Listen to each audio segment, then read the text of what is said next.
Halo, hari ini kita mau bedah bareng nih beberapa artikel menarik dari Harvard Business Review. Fokus kita kali ini soal gimana caranya membangun budaya percaya diri sama ketangguhan tim. Terutama biar tim bisa bangkit lagi gitu, lebih kuat setelah kena masalah atau kemunduran. Sumber-sumber ini kayaknya praktis banget ya, bukan cuma teori. Oke, yuk kita mulai aja. Iya, betul sekali. Dan ini penting banget loh.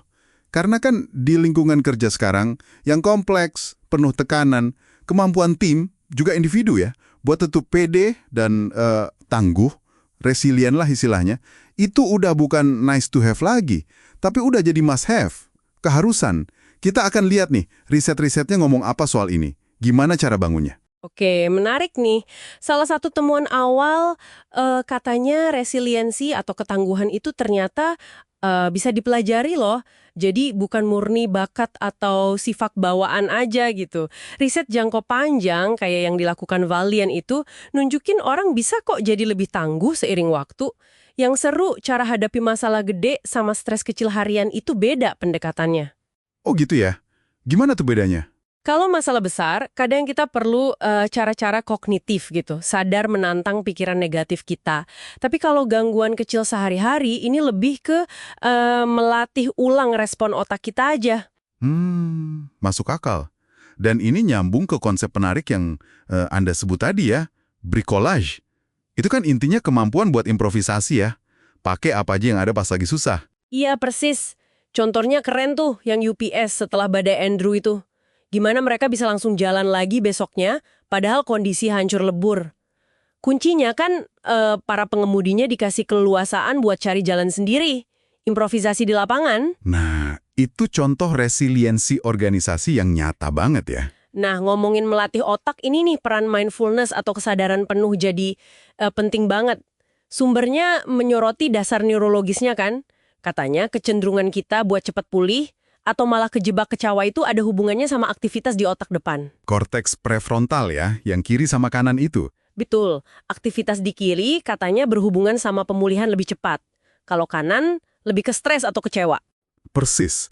Ada studi bagus tuh dari Davidson sama Kabat-Zinn di startup biotech.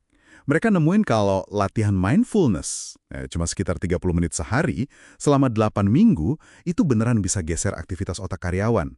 Dari yang tadinya cenderung ke kanan, jadi lebih ke kiri, lebih resilient gitu. Jadi buat Anda para pendengar nih, artinya latihan mindfulness harian, ya meskipun singkat, itu kayak latihan mental.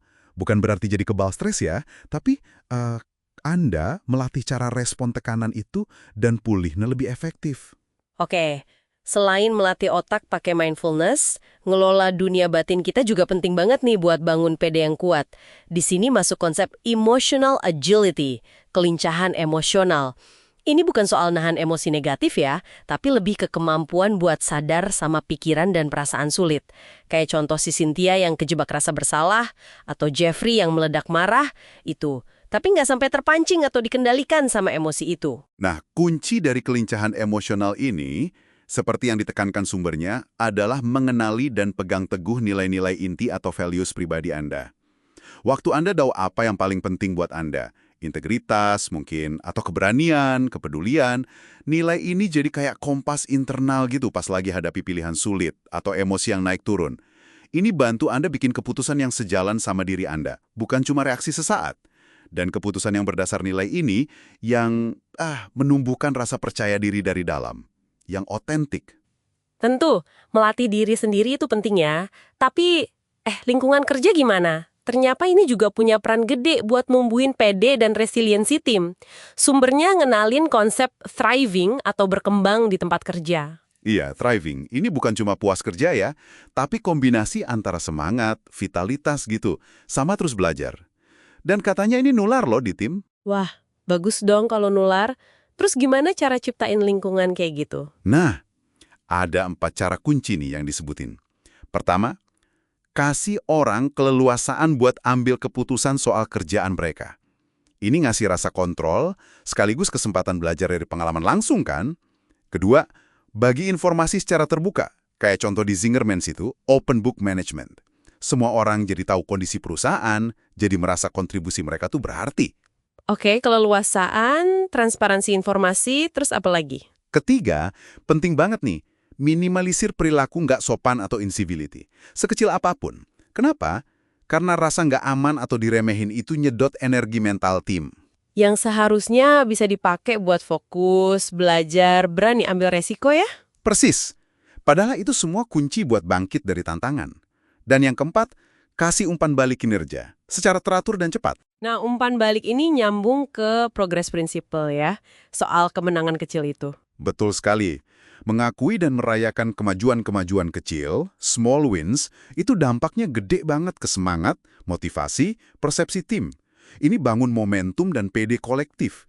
Jadi, umpan balik cepat kayak huddle harian di Zingermans itu bukan cuma buat koreksi, tapi juga buat ngakuin progres. Oke, jadi kalau kita rangkum nih, intinya buat Anda para pendengar, resiliensi itu bukan sesuatu yang tetap ya, tapi kayak otot.